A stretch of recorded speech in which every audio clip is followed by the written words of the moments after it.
When you get a kidney transplant, do you think your old kidneys get ripped out? You might picture a surgeon in the operating room making an incision, carefully removing one of your kidneys and then dropping in a brand new one. But that's not what happens. Most of the time, most kidney transplant recipients walk around with 3 kidneys, sometimes even 4 or 5.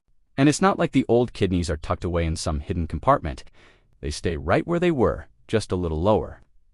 When a patient gets a new kidney, the surgical team tucks it into the lower abdomen near the pelvis. There it hooks up to the nearby blood vessels and the bladder. This setup is much faster, safer, and often more effective than removing the old kidneys. And if someone needs multiple transplants during their lifetime, they could end up with 4 or even 5 kidneys inside them. You might be wondering why doctors don't remove the old kidneys if they're not working.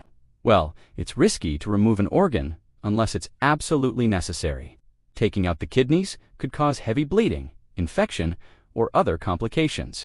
And most of the time, non-functioning kidneys just hang out in your body without causing harm. The newly transplanted kidney starts working within a week or 2 and takes over the body's waste filtering responsibilities. That gives the patient a second chance at life.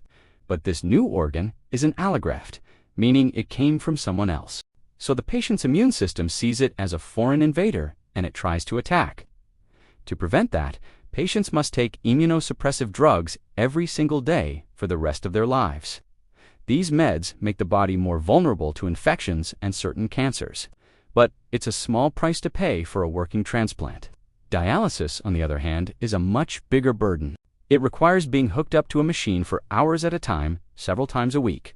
Transplants improve quality of life, mobility, energy, and they can even add years to your lifespan. So yeah, many kidney transplant recipients have extra kidneys, sometimes more than one. But they're not just carrying around a spare part. Each kidney is a symbol of resilience, medical innovation, and hope for a healthier future. Scientists are working on artificial kidneys, devices that one day could replace the need for organ donors and transplants. Until then, a kidney stone is a reminder to appreciate the incredible complexity and generosity of the human body and the power of science to heal.